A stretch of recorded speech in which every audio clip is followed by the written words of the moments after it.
On va ouvrir la merveilleuse parole de Dieu. Alléluia. Gloire à toi, Seigneur. Merci, Jésus. Alléluia. Alléluia. Gloire à Dieu. Amen. Spécialement, donc, ce soir, nous voyons la deuxième partie du grand message. Les gousses de porc ne rassasient pas. Et nous sommes dans Luc, donc particulièrement au chapitre 15, et nous allons lire les versets 15 et 16, tout particulièrement. Et on connaît l'histoire du fils prodigue. C'est une histoire universelle. Jésus l'a racontée. Et chaque mot, chaque phrase a de grandes vérités qui, y sont contenues. Particulièrement, Luc 15, verset 15. Il alla, donc on parle du fils prodigue, il alla se mettre au service d'un des habitants du pays, qui l'envoya dans ses champs garder les pourceaux.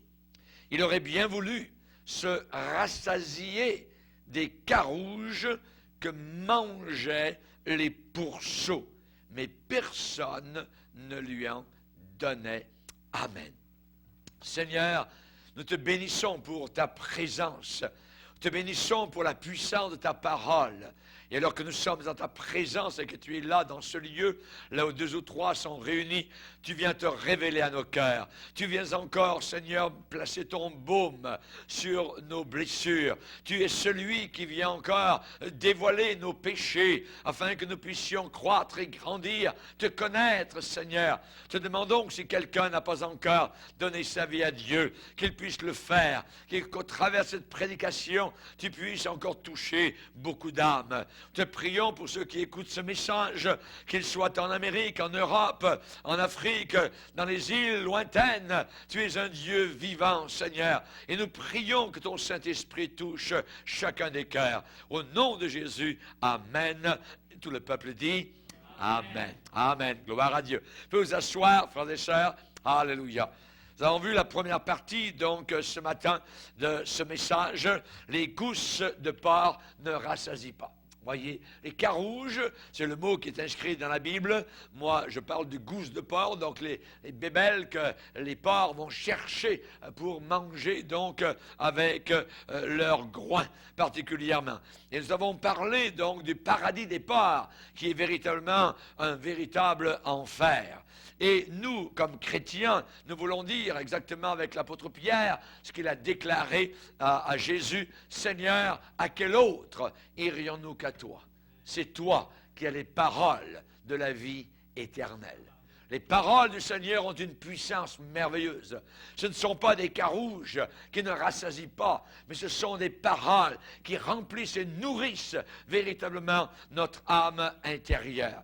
Il y a des gens qui aujourd'hui ont une faim dans leur cœur, une faim terrible qui les tenaille. Et parfois même, ils ne savent même pas ce que c'est que cette faim-là. Ils ont faim de quoi? Ils ne savent même pas de quoi, mais il y a une faim qui est là au fond de leur cœur. Il y a l'enveloppe, je dirais, extérieure. Il y a le papier d'emballage, des plaisirs mondains, les carouges de ce monde. Mais tout cela n'a pas la force pour soutenir quelqu'un au travers des combats et des difficultés de la vie. On ne peut pas bâtir un mariage, on ne peut pas bâtir un foyer à partir de l'alcool, à partir de la taverne, à partir de la drogue. C'est impossible. Pourquoi? Parce que quelqu'un qui pense bâtir avec de tels éléments à ses pieds, eh bien ça va déchirer totalement son mariage en morceaux et en lambeaux.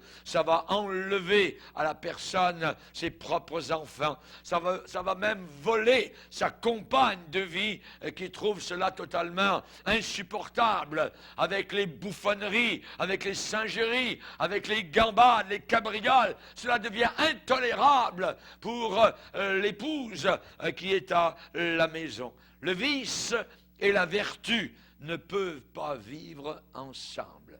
C'est impossible. Le vice et la vertu ne peuvent pas vivre sous le même toit. Le vice et la vertu sont incompatibles et inconciliables. Inconciliables. Aujourd'hui, beaucoup de gens pensent qu'ils peuvent gagner de l'argent de façon très facile et ils ont faim de cela. Alors ils achètent des billets, vous les voyez à la queue leu derrière le guichet pour essayer de gagner un petit peu d'argent ou le gros lot, ainsi de suite. Ils leur montrent sur l'écran, à côté, à la télévision, la personne qui vient de gagner des milliers, des milliers ou des millions de personnes. Ils pensent que ce sera eux qui vont gagner le prochain lot. Évidemment, tout cela ne satisfait pas. Généralement, ils ne gagnent jamais. On parle ici du casino, on parle ici de jeux de hasard. Les chrétiens n'achètent pas de billets de hasard. Nous ne vivons pas dans le hasard, nous vivons dans la réalité. Nous croyons que Dieu pourvoit à nos propres besoins et nous n'avons pas la béquille de Satan pour essayer de gagner de l'argent comme cela facilement. Autant ce montant d'argent arrive, aussi facilement il repart de la poche de ces gens qui l'ont gagné, et souvent avec des cicatrices, avec des problèmes, avec de graves difficultés. Cette faim qu'ils ont pour gagner de l'argent facile, que ce soit à la roulette, que ce soit au casino, que ce soit à la table de jeu, cette faim n'est jamais satisfaite. Jamais. Cette faim ronge, cette faim va tenter, va séduire leur âme, va enlever leurs vêtements de leur dos, et ça va enlever même la nourriture de leur table. À Las Vegas, il y a des endroits, certains hôtels, où toutes les fenêtres ont des barreaux de fer. Pourquoi? Parce que tellement de personnes sont suicidées en ayant tout perdu donc dans les jeux. Évidemment, donc les hôteliers ne veulent pas donc qu'il y ait de suicidés qui sautent évidemment par-dessus des fenêtres très élevées. Et on sait évidemment que tous ces gens-là qui veulent gagner beaucoup d'argent facile restent sur leur faim quand ils cherchent la satisfaction dans le jeu. Et je dirais qu'avec le jeu, il y a un millier d'autres vices qui vont leur raconter la même histoire. Dans la Bible, on nous parle d'Ésaü. Ésaü pensait qu'il serait satisfait avec un bol de soupe. Il ne l'a pas été. Il a vendu son âme, il a troqué son âme pour une satisfaction passagère, pour des plaisirs, je dirais, sensuels. Il pensait qu'il serait satisfait avec un bol de soupe. Il ne l'a pas été. Judas a pensé que l'argent solutionnerait tous ses besoins. Il s'est pendu. Dans la loi juive, la pire chose qui peut arriver à un homme, c'est d'être pendu à un arbre. Et Judas s'est pendu lui-même à un arbre. La Bible dit, maudit soit celui qui est accroché au bois. Et Christ est descendu au plus bas, il a été fait malédiction en étant pendu à l'arbre du calvaire. Merci Seigneur. C'est lui qui nous satisfait. C'est lui, Jésus, qui est vraiment la réponse à tous nos problèmes, à cette faim intérieure. Amen. Le monde ne pourra jamais nous satisfaire. Alléluia. Akab, lui, s'est vendu pour le sexe avec la belle Jézabel. C'était une fille du diable. Imaginez. Une fille du diable. Il est mort dans son char par une flèche tirée au hasard. Mais Dieu dirige les flèches. Amen. Démas avait faim et soif pour ce monde actuel, ce monde présent. Caïn a choisi la violence. Balaam aima le salaire de l'iniquité. L'apôtre Pierre a essayé l'impiété, le blasphème. Il en a pleuré de tout son corps et de toutes ses larmes. Hérode, un jour, a choisi la vulgarité, la danse de la mort de la belle jeune fille, Salomé. Chers amis, j'ai vu cette faim terrible et insatiable dans l'humanité au travers de mes années de ministère, autant en Europe, autant en Amérique, en Afrique, en Océanie. C'est partout le même scénario. Et c'est la même réponse partout. Un même Jésus, un même Sauveur. Amen. Chers amis, tous ces gens-là, que ce soit Ésaü, Judas, Akab, Démas, Caïn, Balaam, Pierre, Hérode, eh bien, ils ont tous fait le voyage dans le pays éloigné. Mais leur plus grand délice à tous s'est transformé en carouges qui ne satisfont pas. Amen. l'évidence est claire. Après le verdict, le jury est revenu et ce verdict a été donné. Il est écrit dans la Bible. Il aurait bien voulu se rassasier des carouges que mangeaient les pourceaux. Mais personne ne lui en donnait. Il y a la faim de celui qui est solitaire, qui sent tout seul. Il a faim pour l'amitié. Il y a la faim de celui qui est ambitieux et qui désire le succès. Il y a la faim de celui qui est rejeté. Il a faim de quoi? Il a faim pour être accepté. Il y a la faim de l'esclave. Il a faim de quoi? De la liberté. Il y a la faim de celui qui est mal aimé. Il a faim pour de l'affection. Chers amis, évidemment, on sait que tous ces gens-là cherchent du repos. Cherchent du repos où? Au mauvais endroit. Dans les mauvais endroits. Au travers des milliers de chansons criardes, plaignardes, je dirais, qui à la fin les laissent totalement dans l'ennui, fed up, rasés, ras-le-bol, et ils se demandent ce que la prochaine chanson va leur apporter. C'est du vide, c'est des bulles de savon qui éclatent. Il ne reste plus rien. Ces gens-là s'habillent dans des modes vestimentaires qui se moquent littéralement de l'âme. Ils gâchent l'âme que Dieu leur a donnée et ainsi l'image que Dieu avait placée en eux.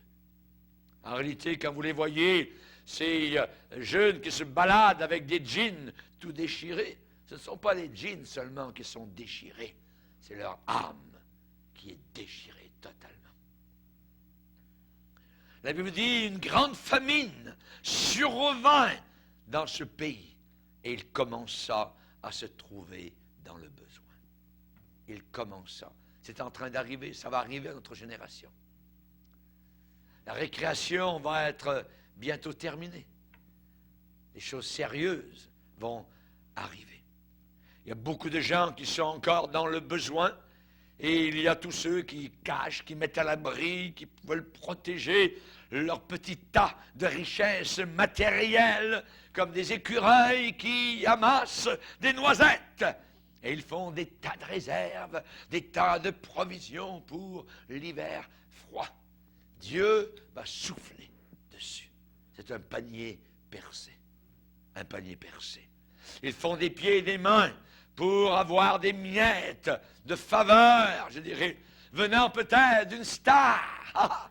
Momentané. Oh, elle m'a regardé, c'est moi qu'elle a vu. Voyez,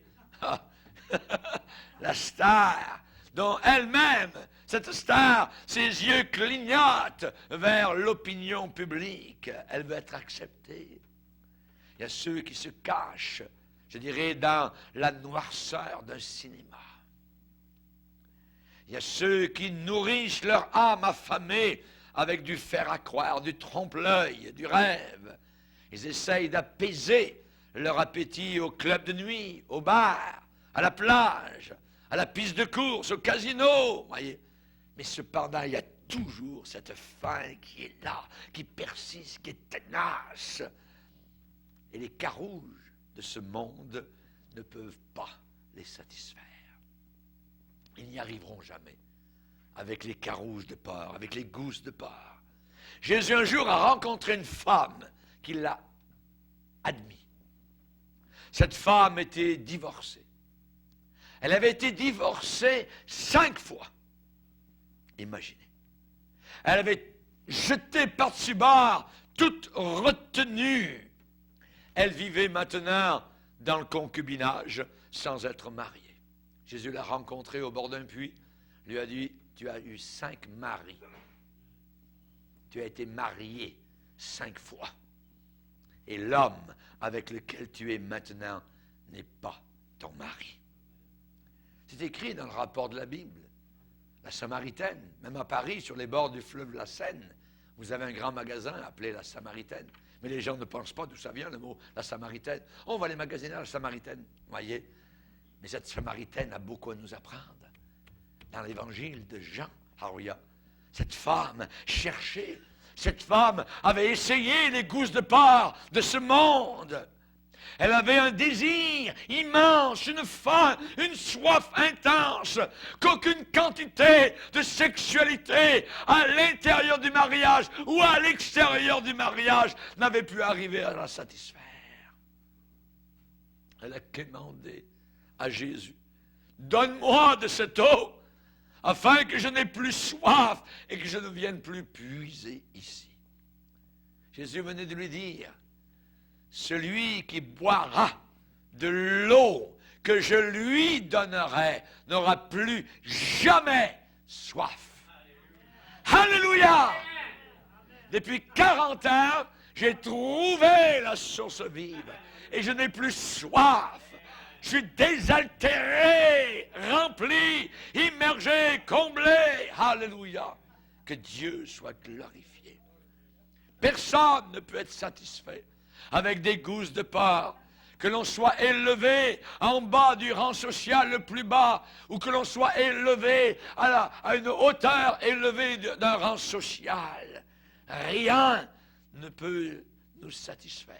Les gousses de porc ne le peuvent pas. Quelle que soit la sorte de gousse, quelle que soit la sorte de parfum. Le roi Hérode a découvert que les gousses, à la fin de la ligne, après s'être moqué de tout ce qui était bon, de s'être placé lui-même au niveau de la divinité d'un Dieu. Rappelons-nous que Hérode, dans les Actes, il y a eu beaucoup d'Hérodes dans la Bible, vous voyez. Il y en a un au début de la Bible, il y en a un dans Matthieu au milieu, il y en a dans les Actes. C'est une famille d'Hérode, vous voyez, tous des corrompus.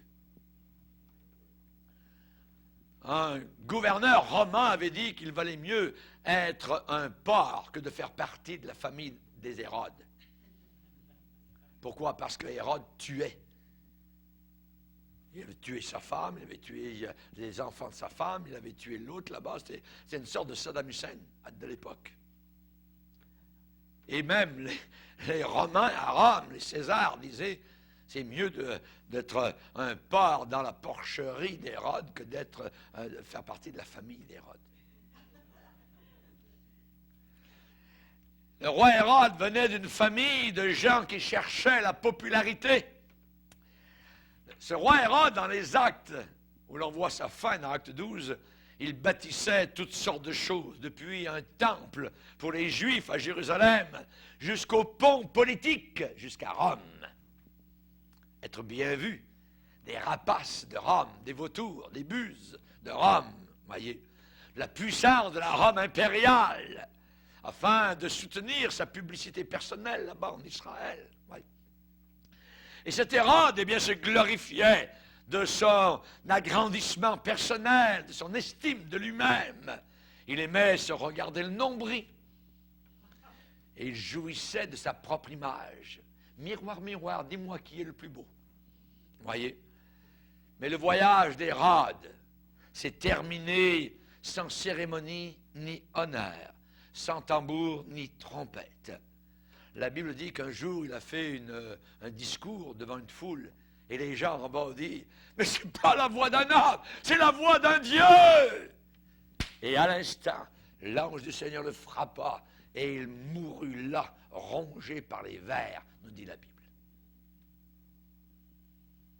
Chers amis, les gousses de porc ne rassasient pas.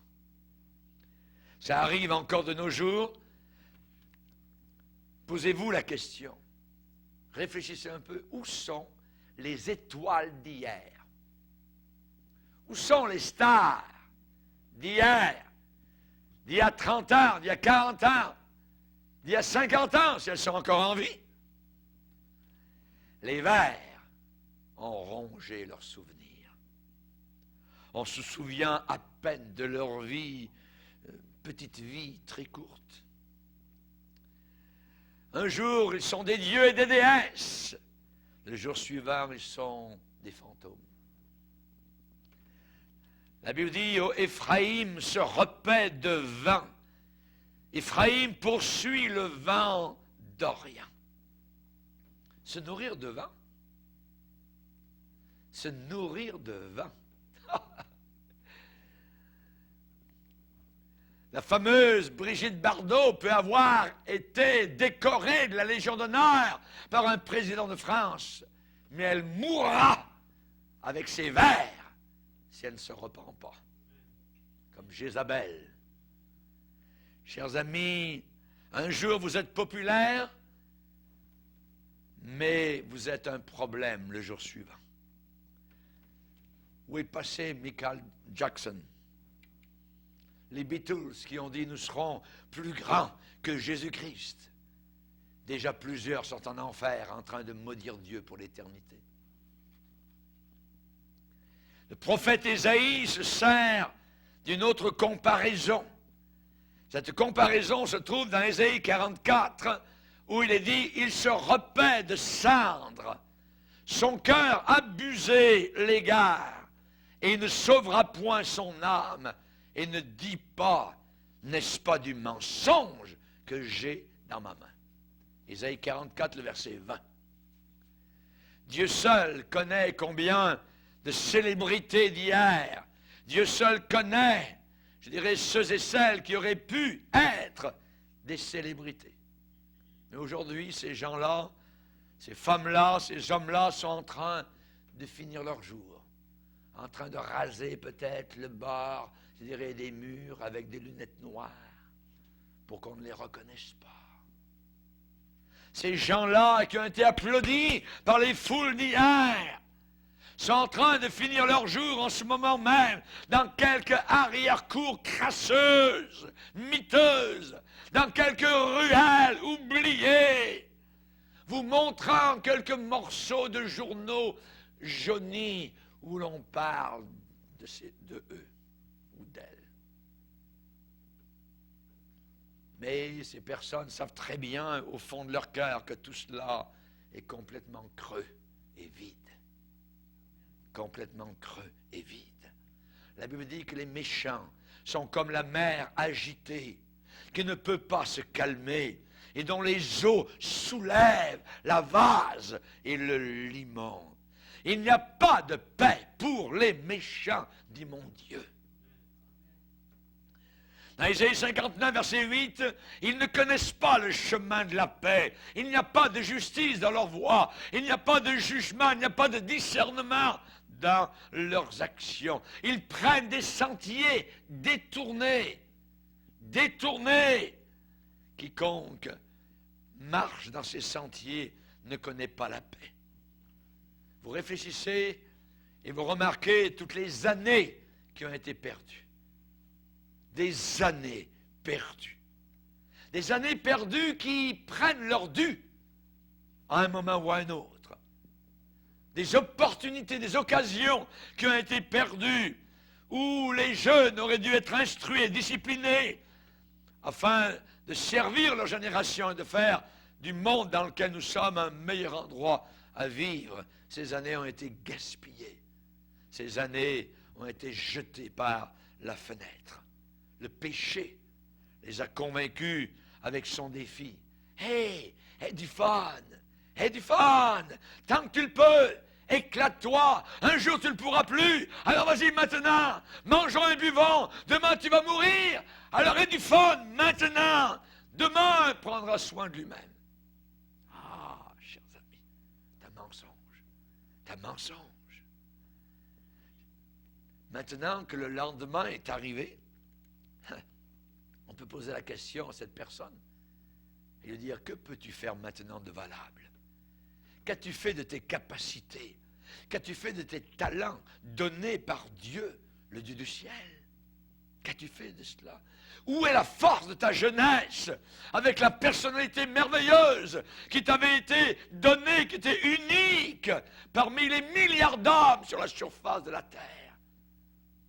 Ce sont des années qu'on mangeait, qu'on rongeait, qu'on dévorait les sauterelles, les vers, les limaces, les chenilles, par une vaine manière de vivre, une vaine façon de vivre.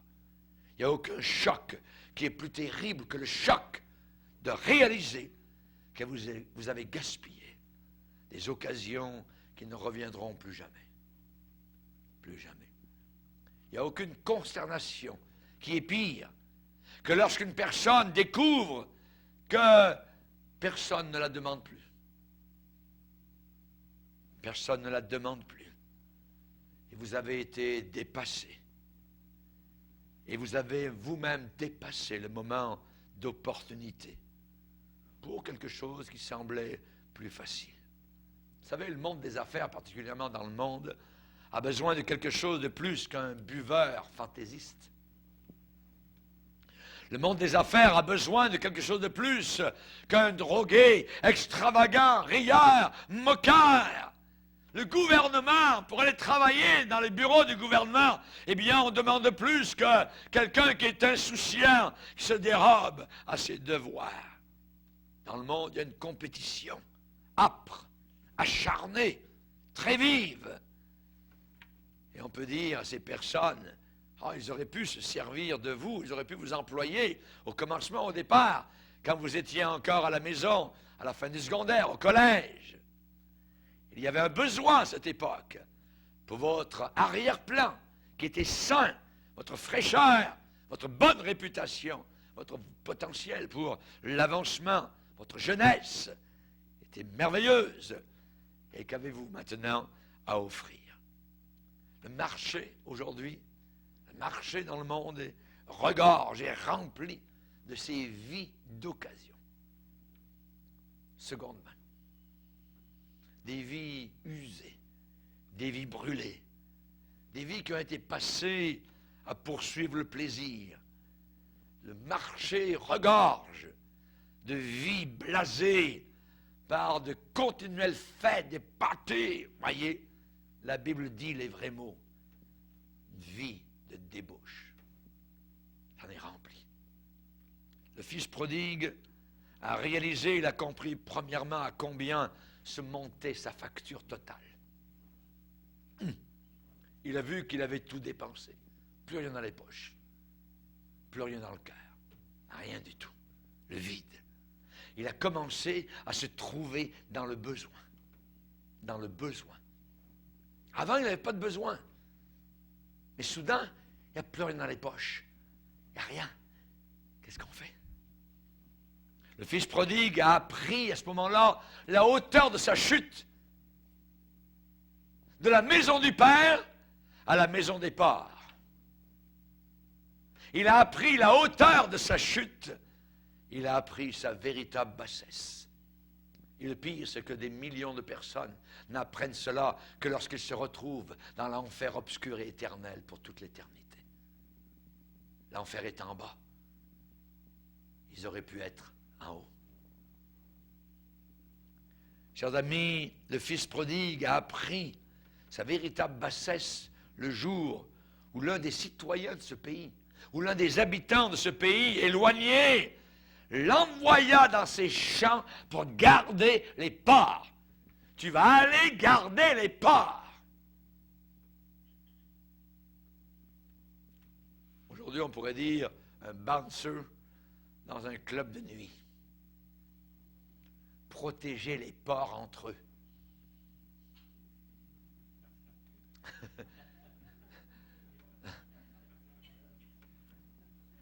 J'aimerais vous dire qu'il y a une porte de sortie.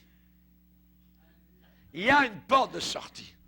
Prenez avec moi votre Bible dans Éphésiens 2. Éphésiens 2.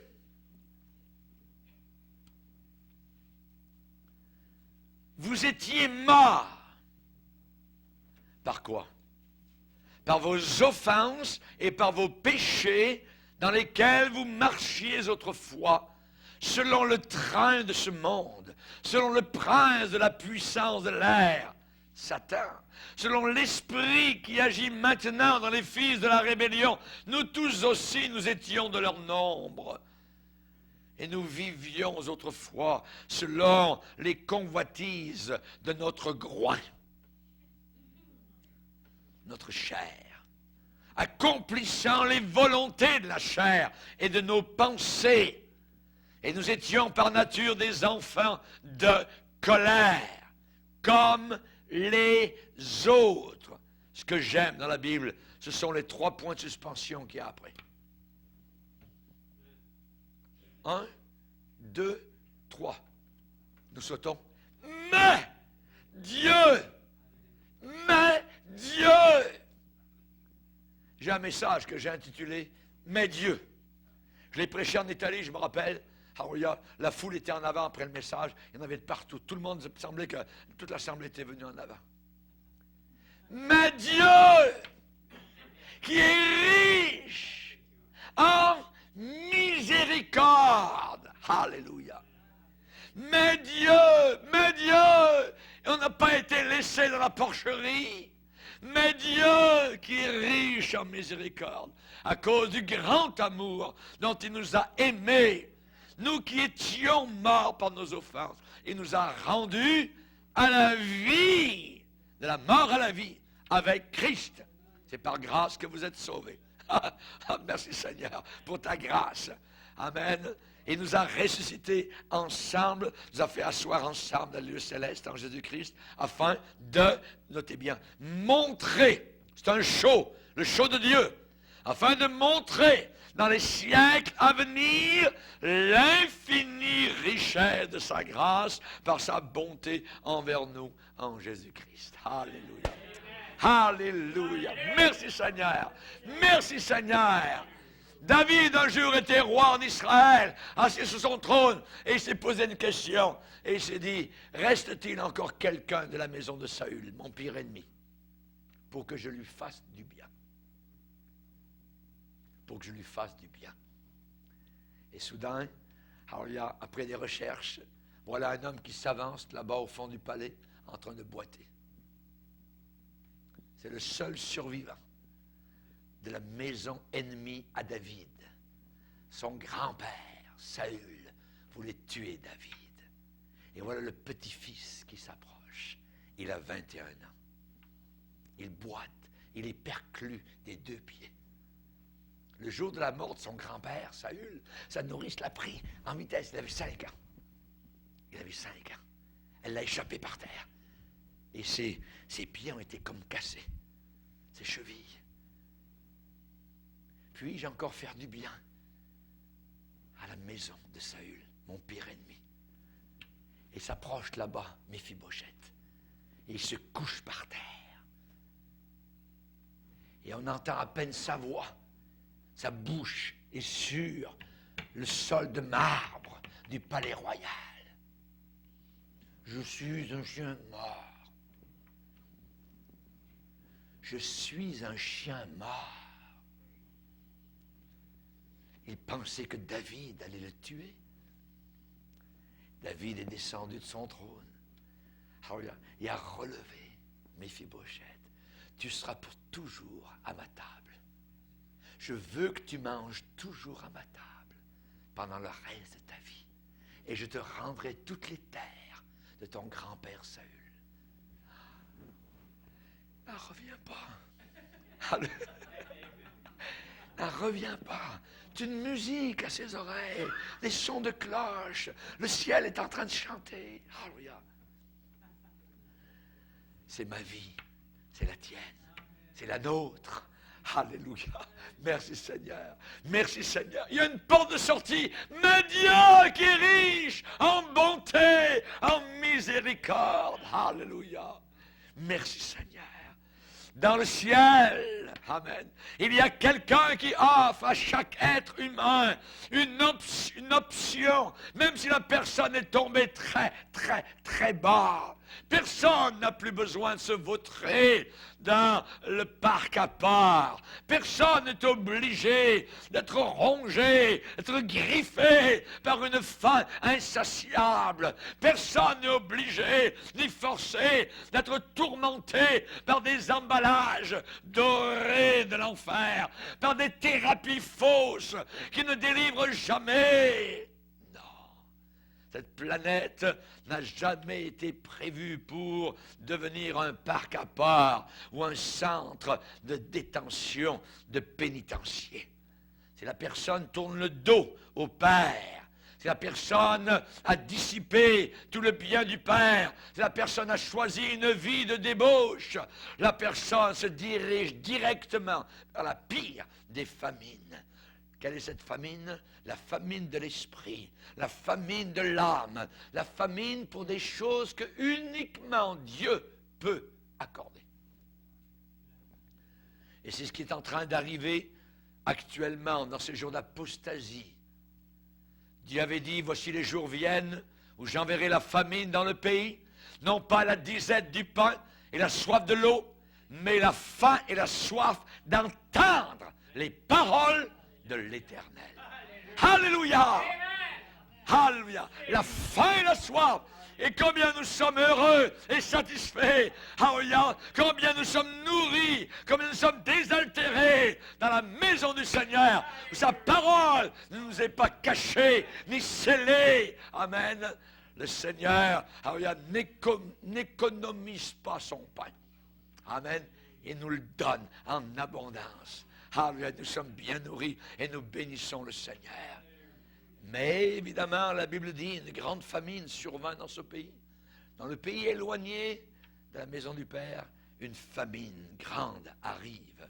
Et c'est ce qui est dans la présence du Père uniquement qui peut nous satisfaire. C'est la nourriture de la maison du Père qui seule peut vraiment nous édifier, nous bâtir, nous construire, nous nourrir, nous restaurer. Amen. Et même restaurer certaines choses qui ont été gaspillées et perdues. Le fils prodigue connaissait les carouges. Il essayait d'en manger, voyez. Mais avant de quitter ce parc à part, il était encore rempli de suffisance, rempli d'orgueil, tellement libre, il avait une estime de lui-même, top niveau, voyez. Il était tellement rempli de lui, si orgueilleux. Et s'il y a des personnes qui sont rendues à ce point-là, eh bien mon message est pour eux. Votre nom et votre adresse sont écrits sur le dessus de l'enveloppe. C'est pour toi. Étant rentré en lui-même. Il est rentré en lui-même. Il a réfléchi. Comme c'est bon de réfléchir. Comme c'est bon de s'arrêter. Alléluia. Et de regarder où nous sommes rendus. Amen. Alors la personne doit faire le premier pas de ce long voyage de retour vers la maison. Le retour vers la maison du Père. Et pour cela, il faut qu'il y ait un demi-tour, un 180 degrés, un U-turn en bon français. Amen. Turn around. Jérémie a prié le Seigneur, il a dit, Seigneur, fais-nous revenir vers toi, ô Éternel, et nous reviendrons. Fais-nous revenir, et nous reviendrons. Donne-nous encore des jours comme ceux d'autrefois. Donne-nous encore des jours comme ceux d'autrefois. La première chose que la personne a besoin de faire, c'est d'admettre ses erreurs. Pas d'excuses. Non. Pas d'alibi. Ne blâmez pas les parents d'avoir été trop stricts avec vous. Ou ne blâmez pas vos parents d'avoir été trop libéraux avec vous. Non. C'est vous qui avez insisté pour avoir votre part. Rappelez-vous, donne-moi la part de bien. C'est nous qui avons insisté pour aller dans le monde, partir, être libre. Voyez. La personne avait tellement hâte de l'avoir, ça pressait. L'héritage tout de suite. Les poches pleines d'argent. La sécurité était dans les poches.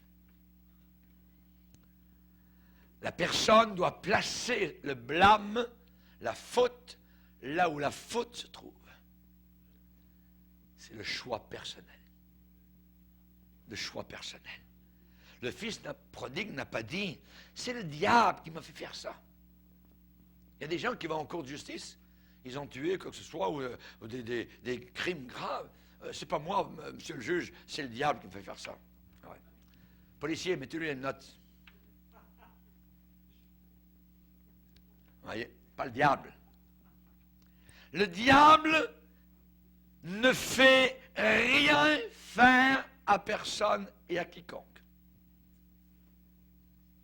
Le diable, tout ce qu'il fait, c'est de planter la tentation devant nous. C'est tout. Il s'en va. Le diable habille la fenêtre Et on est libre après. Et personne ne peut dire, c'est le diable qui m'a fait faire ça. Non, non, non, non. Nous sommes libres, voyez. Si c'était le diable, alors j'aimerais vous dire une chose, c'est que tous les hommes seraient tous balayés en enfer, sans leur consentement, et en dépit d'eux-mêmes. Mais Dieu nous a fait avec une liberté de choix. Nous sommes libres. C'est la raison pour laquelle aujourd'hui je suis sauvé, et que vous êtes sauvés. Et si certains nous écoutent et ne sont pas sauvés, c'est votre choix personnel. Le choix est entre nos mains, nous seuls. La guérison, la restauration, le retour, le rétablissement doit toujours commencer par la repentance authentique. La repentance. Reconnaître notre péché, admettre notre besoin terrible. Et ainsi nous pourrons dire, l'Éternel est mon berger. Et c'est lui qui restaure mon âme. Alléluia, gloire à Dieu. Jésus a dit, choisissez aujourd'hui qui vous voulez servir. Nous devons choisir. Le choix est entre nos mains. Amen. Le ciel va nous fournir tout l'encouragement dont nous avons besoin pour que nous fassions tout le voyage de retour depuis le parc à port jusqu'à la maison du Père. Et là-bas, il y a quelqu'un qui nous attend. Et depuis longtemps. Et il regarde chaque jour. Oh, c'est la démarche de mon fils. C'est la démarche de ma fille. Oh, et le père descend les escaliers en courant. Et le père va jusqu'au fils prodigue. Il court vers lui, il l'aime, il l'embrasse. Alléluia. Et il retourne à la maison. Alléluia. En disant au serviteur, faisons la fête. Mon fils était perdu et il est retrouvé. Il est retrouvé. Je vous ai dit ce matin qu'il y a 3 verbes dans Luc chapitre 15. Perdre. C'est l'histoire de la brebis perdue, la drachme perdue, le fils perdu. Mais il y a un autre verbe aussi. C'est le verbe trouver. La brebis perdue a été retrouvée. La drachme perdue a été retrouvée. Et le fils perdu a été sauvé. Mon fils était perdu et maintenant il est revenu. Alléluia! Réjouissons-nous. Mettez-lui la plus belle des robes. Passez-lui la bague au doigt. Mettez-lui des souliers aux pieds. Réjouissons-nous. Il y a plus de joie dans le ciel pour un seul pécheur qui se repent que pour 99 disant ne pas avoir besoin de se repentir. Amen. C'est ça l'évangile. Amen.